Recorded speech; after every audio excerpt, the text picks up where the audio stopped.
over. Welcome to Family Group Night. We're excited to have Penny Williams with us today, and we'll get started on managing stress. Let me go ahead and make you the host, Miss Penny. Thank you. And you can take it from there. Okay. So I tend to work a lot with parents on self-care and stress management. It was something that I kind of learned the hard way myself.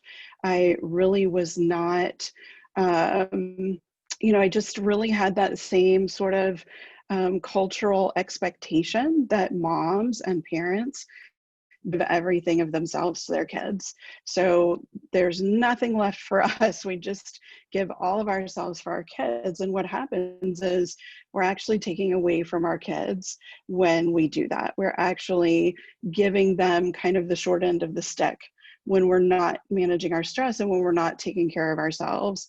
And so my goal in this presentation is to empower you to be exactly the parent that you need and want to be. And again, that kind of dovetails with this idea of self-care and with stress management is parenting with purpose. We tend to get on this kind of automatic path. Life is chaotic, we're super busy, and everything just kind of goes automatically. And when that happens, we are not really taking control of what's happening, and we're not really taking control of our own experience or our kids' experience. So then everything has kind of run away from us, and now we can't manage the stress. It feels overwhelming. It's this really big snowball effect of what can happen when we're not taking care of ourselves. I thought I would start just a little bit with what drove me to even think about self-care, which is my son, Luke, who is going to be 18 in a week and a half. And he has ADHD, autism spectrum, dysgraphia, gifted IQ, probably something else I'm forgetting. He's very much the alphabet soup, anxiety. And so this is what got me on this path in the first place, is being his mom was definitely more challenging, more chaotic, more exhausting. And I just was really trying to figure out how to help him. And so he got that diagnosis back in 2008, ADHD first. He was really smart and really kind and loving, but he could not meet expectations at school. He was terrible at being in a group. He was terrible at following instructions. And I was just really, really desperately worried about him. Not even just worried, but I was desperately worried about how to help him because everything was this really big struggle. And so I needed to figure out how to parent him, how to help him, and then how to thrive. Obviously we all want to thrive.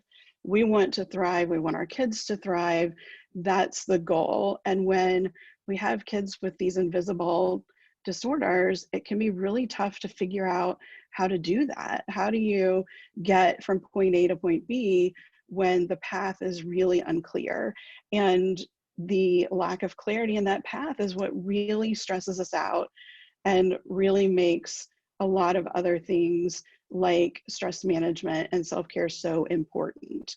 I definitely started it as looking to fix it. And I spent probably 2 years just really obsessed, reading every book I could get, reading online, trading time I should be working at my job for looking at how to help my kid. And it really consumed our whole family in a really negative way, which I didn't realize, of course, at the time, but I was kind of this ADHD monster. Like, it was all I ever talked about. It was all we thought about. It was, how do we make this better? How do we make that better? It was all of the negative, and we weren't really looking at how to help him be the best version of him. I was still looking at, well, how do I help him fit? How do I help him be like the other kids? And I had to really figure out that this was the story that we had, and we had to figure out how to honor it, how to go forward within it instead of trying to change our story. And that started to lead more toward really thinking about self-care. It took me a really long time though, and I'll tell you, the first time that I really started thinking about it, this other group of moms and I, mothers of kids with similar disorders, had started kind of communicating online, Facebook groups, support like that, and had said, wow, wouldn't it be great if we could just all get together one weekend? Like, wouldn't it be great if we had this whole room full of moms in our example who got it, who understood completely what we were all going through. And we actually dove in and tried it. And this year would have been the 9th year. We had to cancel because of COVID. But so we have this retreat every year. And after that first retreat, which was all about self-care, because we had all of these different diagnoses coming together, and we wanted it not to be about the kids for a little while. We wanted it to be about mom. And after that first weekend, I realized how important self-care really is, just by being there and experiencing it. It really is counterintuitive in our culture. We really think that parents should give everything of themselves, that parents are kind of the martyr. And it's so, so important that we are taking care of ourselves, because taking care of ourselves is taking care of our kids. And I will probably say that 20 or 30 times in this presentation, but it's really, when you accept that point, then it really starts to click. When you realize that the better you feel, the better you can do for your kids, then you really start to see the importance of self-care. The impact of special needs parenting, of course, is stress. It's a lot different for us. It's a lot more challenging. It's a lot more exhaustive. There have been studies of moms of kids on the autism spectrum and how much more stressed they are. And we'll get to one of those in a minute. But it's really, really important that we're seeing that the stress then translates into a lot of other ways. And one of those big ways is actually our physical health. We think about stress really impacting us emotionally, maybe mentally, cognitively, but it actually can really, really be detrimental to your physical health. Things like headaches, heartburn, heart attack, depression, insomnia, weak immune system, high blood pressure, reproductive issues, tense muscles, so many things can be tied to our stress level. And it's not really our stress level, it's how we manage our stress. Because a lot of times we can't change the stressors in our lives. All we can change is the way that we cope with them and manage them and move through them. So here's the study in 2017. They analyzed 283 women right when their children were diagnosed with autism, and then again 2 years later. So at the time that they were diagnosed, the moms whose children had the most challenging behavior experienced the most stress, which is what we would expect. But then when they went back 2 years later, they realized that the moms who had really specific coping strategies ended up having less stress over time. So those who focused on getting help, solving problems, finding meaning in their experiences, they were all weathering that parenting storm the best. So the moms who tended to avoid their problems and emotions, kind of stuffing it down, not dealing with it, they really suffered more stress, and then more of those impacts that we've already talked about because of that stress. So how do we reduce the stress? And really, again, it's not about reducing the stress, it's about reducing the impact that we let it have on us. Self-care is where it's at. Self-care is how we manage stress. And we're going to talk about a lot of different ways that you can participate in self-care. It's not just that weekend away with friends or a trip to the spa or a massage. It's much more basic and day-to-day life than that is the most impactful. Yes, it's great to go get a massage, but that's not kind of managing it day to day, which is what we really are after here in order to be feeling our best so that we can do our best for our kids. Another big reason for self-care, and this is one that took me a long time to kind of really step back and realize, was that we're setting an example for our kids. So when I'm not taking care of myself, when I'm putting myself second, my kids are seeing that when their adults or their parents, they don't matter anymore. And that is not, of course, the way that we want to teach our kids to treat themselves as adults. And so it's really, really important that we're modeling self-care for our kids. And at different ages and stages, that looks differently. But really just being very mindful of, even if you're in an intense time and you're feeling stressed out and you say, you know, mom or dad really just needs a break, I'm going to walk away for a few minutes. That's modeling good self-care. That's maintaining your mental and emotional health, your cognitive clarity, so that you can deal with that situation better. Staying in it and everybody getting more intense, of course, is not the outcome that we want. So even something as small as that for really little kids is modeling self-care for them. It's modeling the way that we want them to treat themselves by treating ourselves well.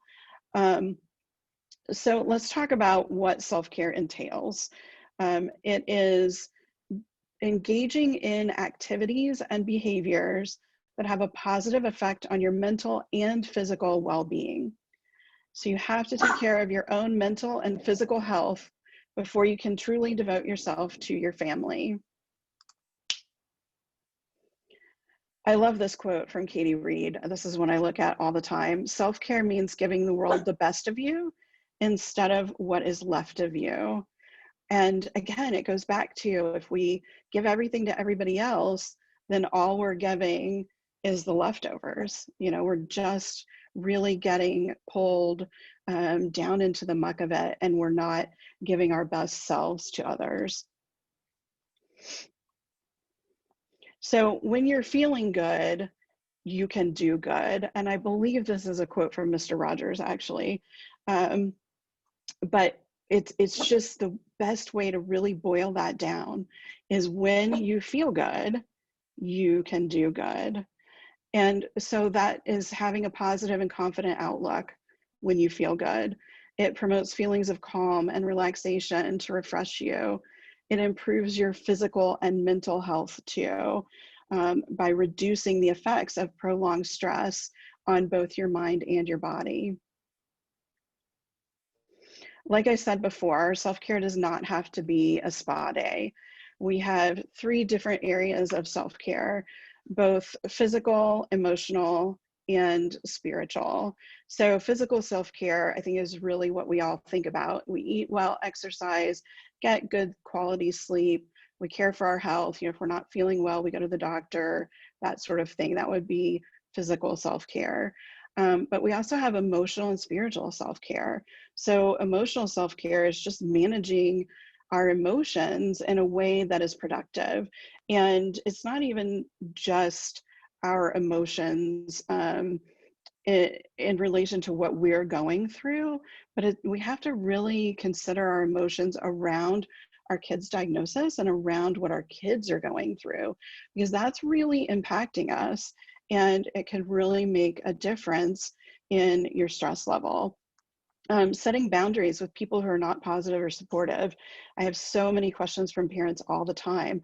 How do I get grandma or grandpa in line with what we believe? Or, you know, my friends don't believe how hard it is for me, or they say every kid is distractible and has trouble at school. You know, they're constantly trying to figure out how do they get everybody on board with where they are, when a lot of times it's really about just building your boundaries and only letting people in who are necessary and helpful. And of course, I'm not saying that you would just cut yourself off from your parents or your kids' grandparents, but, you know, managing how much of that you let in is really important to balancing your stress level. Spending time alone to rest and recharge is big for our emotional self-care too. And that can look a multitude of ways, and I'm going to give you some ideas as we get further in. And then there's spiritual self-care, which can be religion, but not necessarily. It's also volunteering, connecting with nature, connecting with other people, practicing yoga or meditation or mindfulness, even practicing optimism and gratitude. And we're going to talk about practicing gratitude as well. So mindset is really the foundation of self-care. In the work that I do with parents, I talk a lot about the importance of our mindset. It's kind of, again, it's that foundation. It's that piece that when you stack everything else on top of it, everything else settles better and works better. It's crucial to our success as parents of differently wired kids. But it's also crucial to our own health and well-being. Nothing will be as successful as it can be until you have the right mindset about it. So like I talked about at the beginning of the presentation, I had this really fix-it mindset about my son's diagnoses and the struggles. And I really had to work on coming up with a more positive approach. And I really wanted that. You know, a few years ago, I kind of put my foot down on myself and said, I don't want to be so negative anymore. I don't want to always be focused on the negative. I really want to figure out how to be one of these more positive, happy people that I didn't think was somehow in the cards for me. And nothing could be further from the truth. And so it's really a matter of kind of stepping out on the right foot to begin with, our mindset. This is another quote I love. A pessimist sees the difficulty in every opportunity, but an optimist sees the opportunity in every difficulty. It's really about the way you look at it. You can flip it to either side. One is going to be a whole lot more helpful for you and for your mental and emotional and physical health, and the other is going to be more detrimental. Optimism is crucial to our emotional health. There was a 5-year study that explored the impact of parent beliefs on child behavior and the outcomes of these behavioral interventions. So parents were trained in a positive parenting approach and what they called optimism training. And that optimism training helped parents explore and adjust their thinking as well as their behavior. And for the parents who learned to understand and overcome negative thinking, they made more positive gains with their children and they felt better about themselves in general. And that's another big thing. You know, so often when we have kids who are differently wired, we feel like we're not a great parent. We really take that on and internalize it. And we need to recognize that we are doing the best that we can, and that when we're in that positive frame of mind, we're only going to be doing better. And so this optimism is almost this muscle, just like gratitude, that you can practice and try to recenter to. You know, it's work. None of this is something that you're just going to say, okay, today I've decided that I'm going to be optimistic, I'm going to be grateful, I'm going to manage my stress well, everything's great. Like all of this takes mindful practice. It's really more of a lifestyle shift. As parents, negative thinking can significantly affect our expectations, our reactions, our motivation, and our follow through. So when discouraged, we may deviate from our preferred parenting practices. So it's really easy, again, to get really caught up in how hard it is to raise a kid with ADHD or autism or another disability. And the more we really sort of entrench in that, the more it takes over for us. And so there are some ways to really challenge your negative thinking to help to stay out of those pitfalls. First, you have to recognize and accept that you're not responsible for everyone else's happiness, including your kids, which sounds wrong, but it's not, because all we can do is offer ourselves, offer opportunities, offer the best that we can offer. We can't choose for someone else how they are going to kind of move through the world and move through their life. So provide your kids with opportunities to be happy, but instilling that feeling of happiness itself isn't your responsibility. Another way to challenge your negative thinking is to be kinder to yourself. Some positive self-talk, some positive affirmations. You know, a lot of times we have really irrational fears. You know, if my son is 7 and he can't, I don't know, be respectful to someone or introduce himself to someone, if I assume that, oh, well, he's never going to be able to do this, That's a really irrational fear. We have a long time before he has to be a functioning adult on his own and, go up to someone and reciprocate an introduction. So we have to really remind ourselves that we will get there, and we have to really try to compartmentalize what is rational and what is irrational, and put away what's irrational. I have a lot of anxiety myself, and I know that I often just run away on that train. I assume that these things are going to happen, and I spend a lot of time and energy getting really upset about them, not even knowing whether or not I would ever need to spend the time and energy getting upset about them. So it's something that I have tried to practice to manage my own anxiety for a long time. Okay, is this really likely or is it not? And it comes up again and again with our kids. We have a lot of anxieties around our kids as well. Are they going to be able to live on their own? Are they going to be successful? Are they going to have meaningful relationships? The third thing to challenge your negative thinking is to spend time doing something that you love. It can be only 5 minutes. It can be something so super simple. It just needs to be something that really kind of gives you that spark, that really warm feeling of feeling good. And that just permeates, that's going to build into other positive feelings and really positive outcomes. So optimism and your health, the website, I'm going to pause for a second. I'm sorry. I'm going to get somebody to come get him. Blue.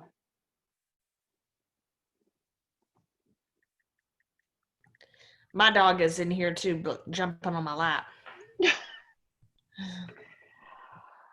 He saw somebody walk by, and he was quiet until that. Somebody will come get him in a second.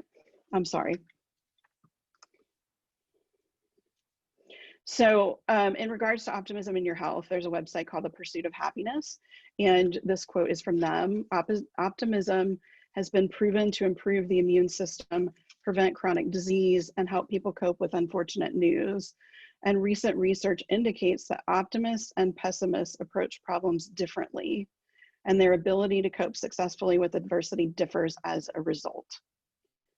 So it all depends on the viewpoint that you're taking, how it is going to flesh out in the end, what the result is going to be.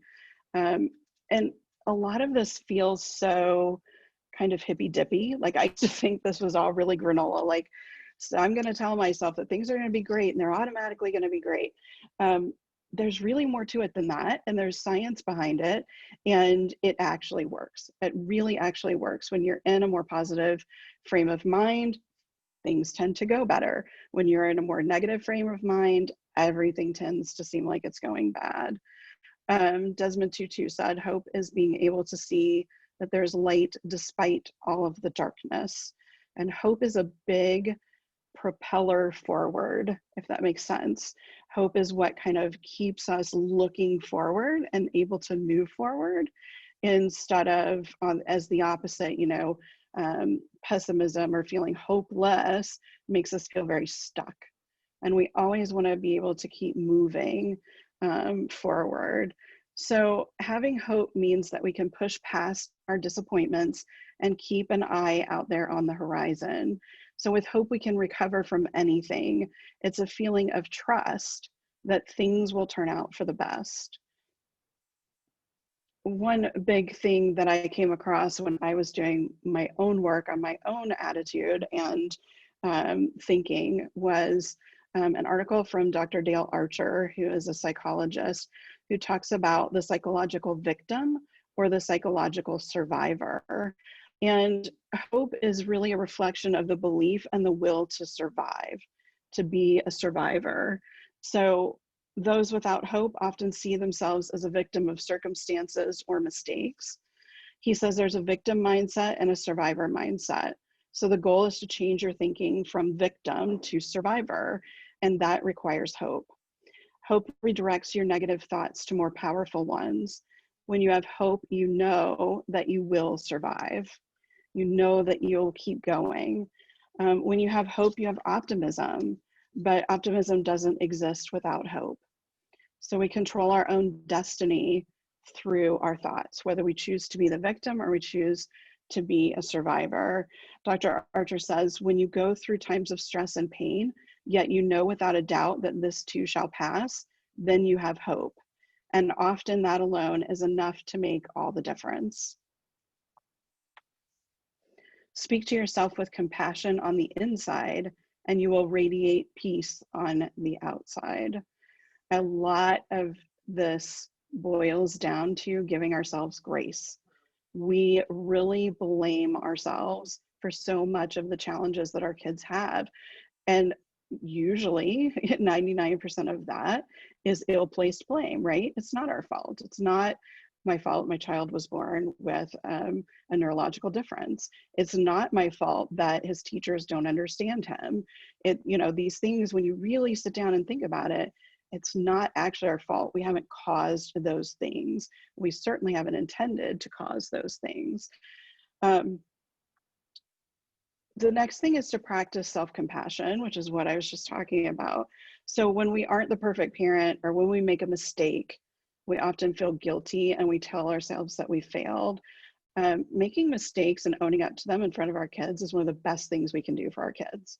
To look human and to give them the example that everybody makes mistakes is so valuable to our kids as they grow up, to then be able to give themselves some grace when they also make some mistakes.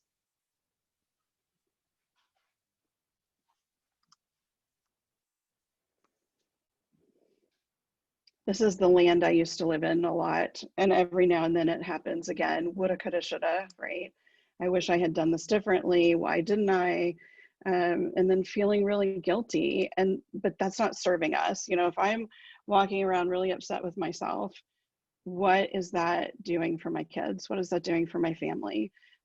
Maybe what is that doing for my coworkers? And all of these different environments, when we're feeling bad about ourselves, we're projecting that energy into everyone else, and that can be really tough.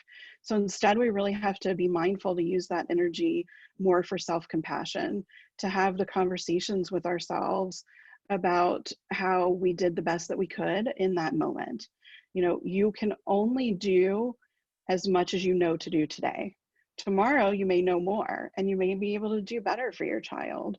But if you didn't know those things before today, then there's no blame there. There's no shame. There's no guilt. You have no part in sort of creating that, like we tend to really, really sort of blame ourselves for. There's a great Maya Angelou quote around this that says, "Forgive yourself for not knowing what you didn't know before you learned it." It's just so valuable to really keep that in mind. It's letting ourselves off the hook for a lot of things really does also help reduce our stress and the impact of our stress on our bodies. Be thankful for what you have. You'll end up having more. If you concentrate on what you don't have, you will never, ever have enough. And that is very, very true. Again, just keeping it coming back to the positive, trying to recenter. And that's not to say that you're never going to have negative feelings, that you're never going to be sad or upset or even feel hopeless. It's just to say that again, that's this muscle that you're practicing, and you want to keep pulling yourself back toward the positive as much as you can. As we've talked about with optimism, hope, and self-compassion, focusing our thoughts on things we're grateful for keeps our thoughts positive. And when our thoughts are positive, we feel good and we radiate that energy to our kids and our families and everyone around us. Practicing gratitude is so simple, and it can be done in a lot of different ways. One thing that I used to do with my son when he was young enough to be tucked in, which of course he is not now, I would always say to him every night when I put him to bed, "I like the way you blink today." And it could be anything. "I like the way you were kind to your friend. I like the way you put your dirty clothes in the laundry room without me having to ask you 10 times. I like the way you actually brushed your teeth and told me the truth about it. All these things that I know, what I'm talking about, all of these struggles, but it could be anything. It could be something that was a goal we were working on, or just anything. And it really helped to give us a positive ending of the day. So even if we had this really hard day, I was reminded, and he was reminded, that there's always something good. And there's a lot of different ways that you can practice gratitude. And studies, I don't even know how many studies there are now. There are many, many studies on gratitude at this point. And they kind of all come back to the same sort of outcomes of a good practice of gratitude. People feel better about their lives. They experience greater levels of joy. They feel optimistic about the future. They get sick less often. There's that physical piece coming back in. They had more energy, determination, and focus. They made greater progress towards goals. Again, not feeling stuck, being able to move forward. Slept better, woke feeling refreshed, felt stronger during trying times.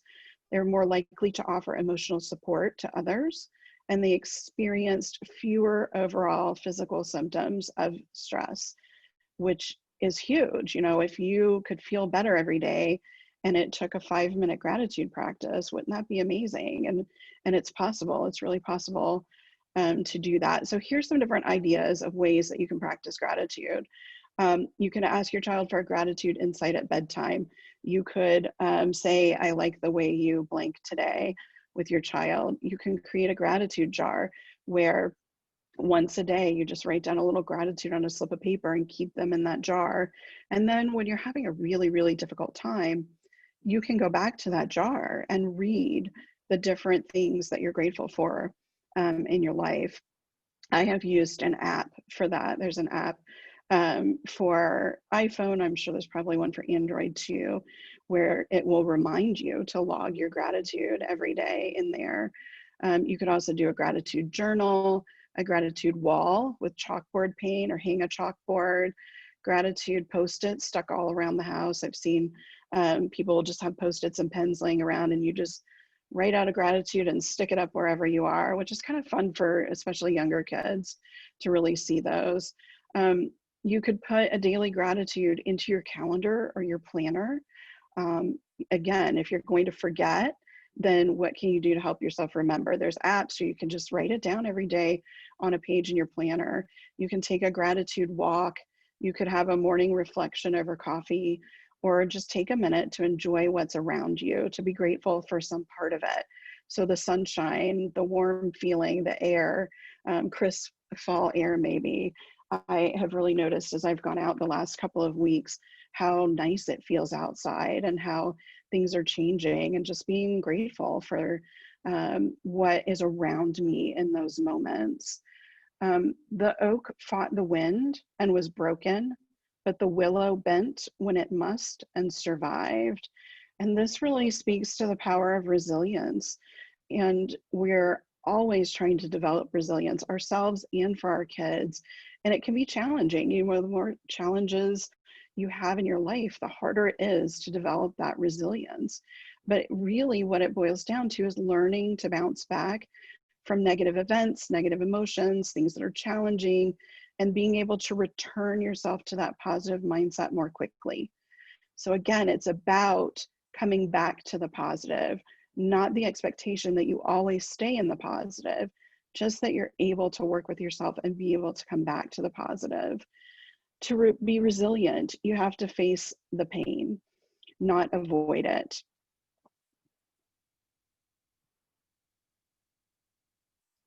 Oh, okay.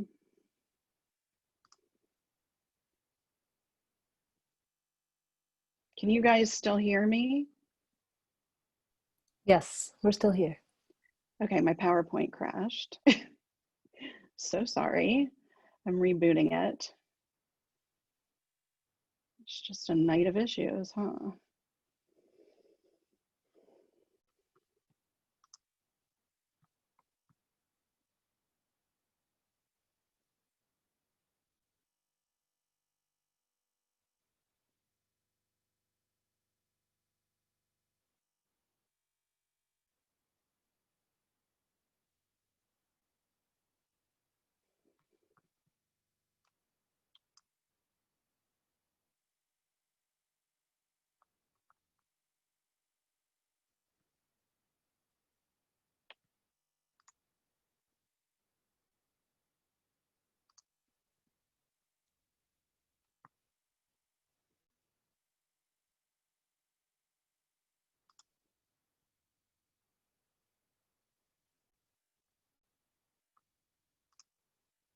Okay, sorry about that. So how you can improve your resilience, there are a lot of things, just again, in kind of your daily life, daily practice to be focused on as you can. Face the pain, don't avoid it. A lot of us as human beings really like to stuff down our feelings and avoid anything that's uncomfortable or difficult. It's really common in our kids with especially autism spectrum as well. And you know, the more that we work through what's coming up, the better we will feel, the faster we will recover from it. It's always better to just go ahead and face it and deal with it. Feel your emotions and honor them.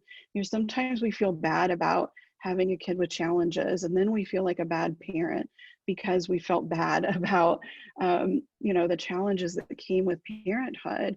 And that's natural. It's okay. Whatever you feel is true to you. It's your feeling and it's valid. And by not sort of condemning yourself for that, you're able to work through it much easier and more effectively. Try naming 3 positive aspects of a particularly challenging or emotional situation in your life. For myself, I think about all the time the fact that I'm now a parenting coach and I do speaking and online conferences and parent training for parents of kids with ADHD or autism. And that's solely because of the child that I had. That was never on my radar before this came up for us and came up for me in my life. And so that's definitely a positive aspect. I have found a way to help people as part of my life journey. And it came out of something that was really challenging. You can also practice being aware of your thoughts so that you can be more influential over them. So really taking note when you're starting to feel really negative and kind of sitting with that for a second, taking a couple of deep breaths and working on shifting those thoughts. And of course, learning to forgive yourself and others. As long as you're holding a grudge, you're stuck. If you think about holding a grudge, really the word stuck is a synonym for that. I love the Zen proverb, let go or be dragged. It is so powerful of a visual for us. So do you want to sink or do you want to soar? You know, if we're holding on to all this negative, heavy stuff, we're not dealing with it, we're not trying to move forward or be more positive or optimistic with it, it's really holding us down and it's going to cause us to sink. You know, choosing to be the victim really is going to drag you down. But if you can let go and if you can start to look more towards the positive, take on that survivor mindset, then it's more freeing. It's an easy decision to make cognitively, of course, as I sit here and talk to you about it. Of course, you would rather soar than sink. And it's certainly difficult to put into practice, but it is really, really paramount to your stress management and your self-care. And it's really powerful. I can't tell you, when I started letting go of some of these tiny little things I was really caught up on that didn't actually make that much of a big difference in our family, or didn't matter as much as maybe society says they do, like grades, it was so very freeing. I felt the weight come off. I could feel like I just had more space for positive. You know, we let go some of the stuff that's holding us down. We're making room for better things to take its place. The primary cause of unhappiness is never the situation, but your thoughts about it. Eckhart Tolle. So life is really what you make of it. Some believe that it's cliche. I did for a long time.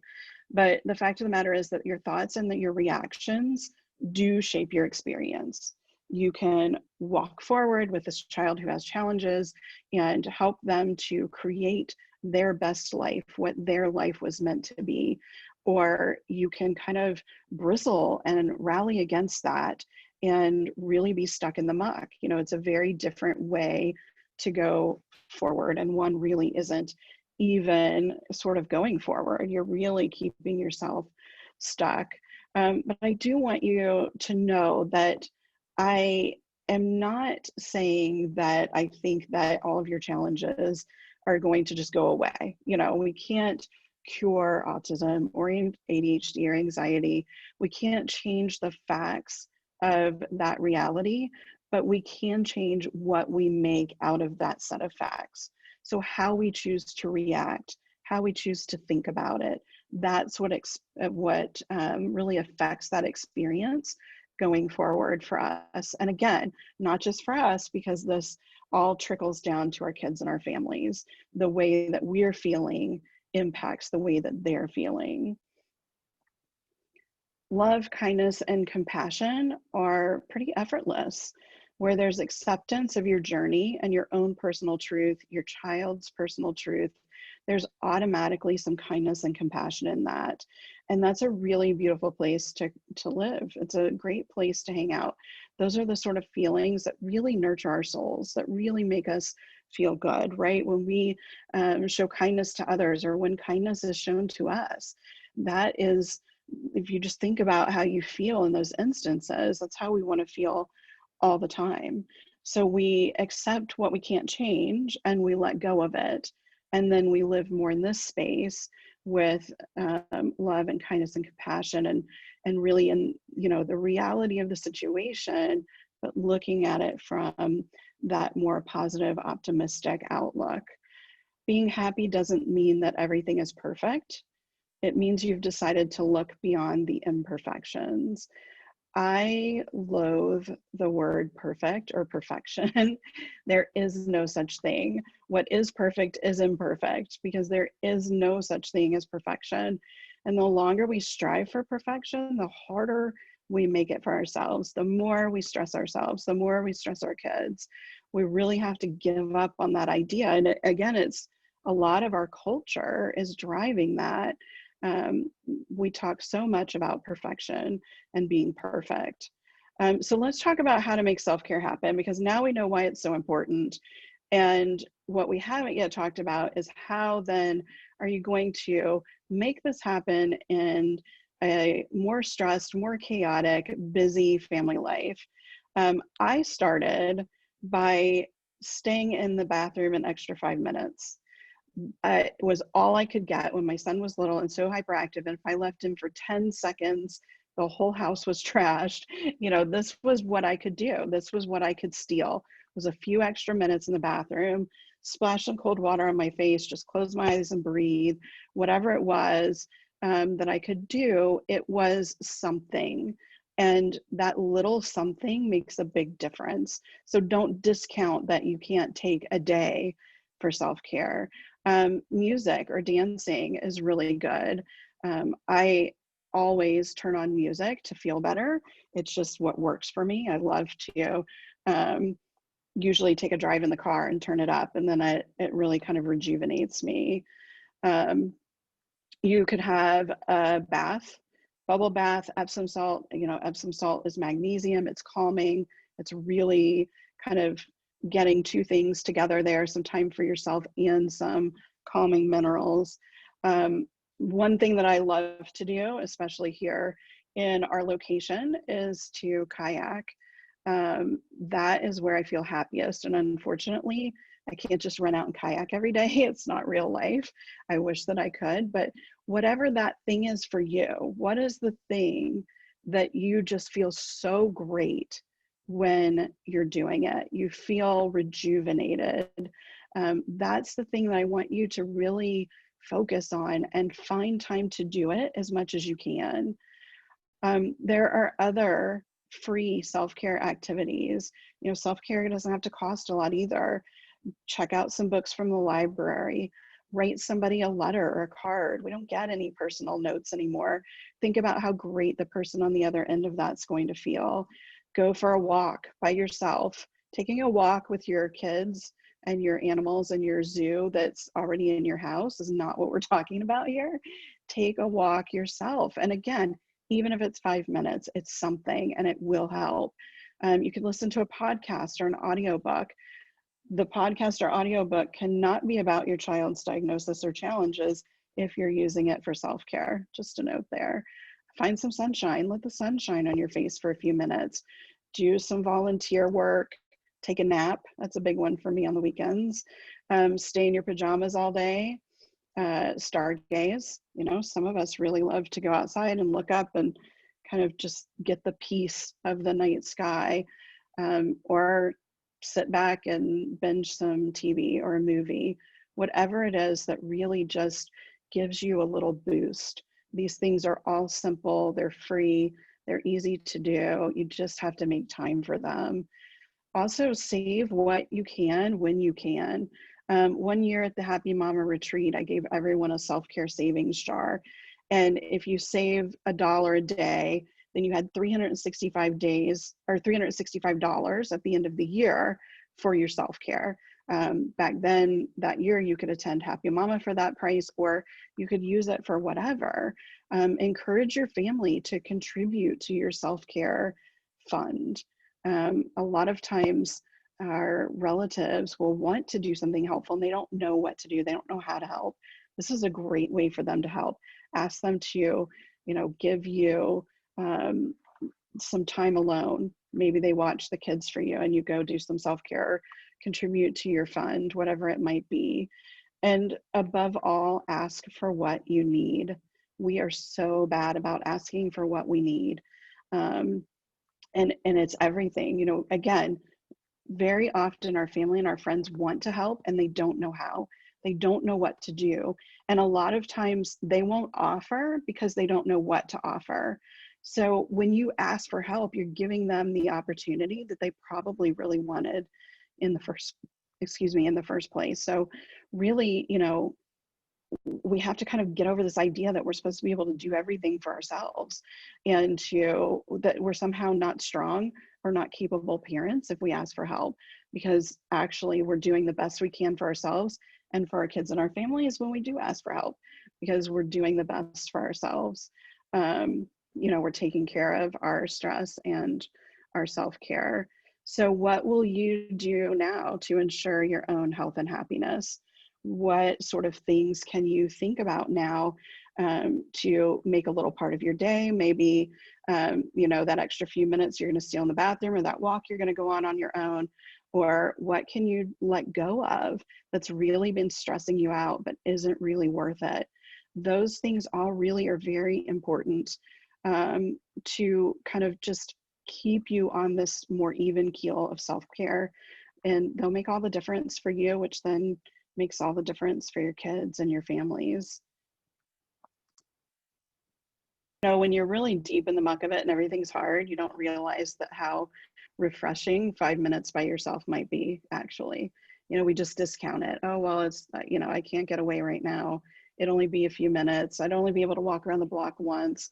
Why bother? But it totally helps, like just the little pieces. You know, I have kids too, and I work, and, you know, and I have just forced myself to take those little bits and realize that those little bits are important. I'll say the most beneficial really has been letting go of some stuff, just really deciding that some stuff doesn't matter as much as I was giving it credence for. That's Can you really give an been the example most of, freeing. can you give an Yeah, example of one like, thing? you know, grades is always the easy one for that example. My son has a gifted IQ. He barely passes classes with a whole lot of help and stress from me. And, you know, I grew up in a family where you got good grades in school, you finished high school, you went to 4-year college, you did well there, you got a good job, like that whole traditional path that we think is expected. And when you're able to let go of that and say, okay, that path isn't the right path for my kid, it's enormously freeing, because you're not just so freaked out by trying to help them fit this idea of success that isn't the right definition of success for our kids. Like, one of the biggest things that I teach parents is step back from all of the expectations and the norms that are out there and decide what success is for your kid. Decide what is going to create happiness for your kid. Decide which path is the most appropriate for that individual person based on who they are, strengths, weaknesses, you know, all of that has to come together to create a picture. So for my own son, he's going to graduate this year. please, please, please. And he's not going to a 4-year university. And it's not that we've said that's never right for you. We just know it's not the right next step. And he knows it's not the right next step. And so we've looked at, okay, where are his interests? He has interest in creating digital music. So he's been taking some music production lessons to see if maybe he would want a career in music production, because he can get a 1 to 2 year certification to do that rather than having to do a 4-year traditional school. So just really kind of flattening the box, like not even thinking outside of the box, but just getting rid of the box and being open to anything and everything is what we have to do, because there's so many ways. It's just having a conversation with someone recently about video games, and we all get so upset about how much our kids love to game and how engrossed and how much time they spend, but it can actually lead to a multitude of different careers. So for kids who feel really good in that arena, they spend a lot of time in it, they succeed or excel in it, then we have the conversations with them about, okay, I see that this is really something that works for you, that you're good at, that makes you feel confident. What could we explore about it to kind of build on that? So, coding classes for kids who have that aptitude, art, animation. There's so much, it's a huge industry now. There's plenty of jobs. So just not discounting anything our kids are interested in and really kind of letting them lead. I mean, that was a big thing for me too, was really letting go and letting him lead more. And that's not to say that I just allow him to play video games 24/7, because he would if I did, but to say, as long as we're getting these other things in, it's okay to do that thing too. But also looking at, where can that thing lead? What else can that open up as far as opportunities? And then, we're not creating all that friction. If I still expected him to go to a 4-year school when he's barely getting done with high school and all he wants in the world is a break from school, and I push him to go right to some 4-year university 2 hours away from home, what's going to happen?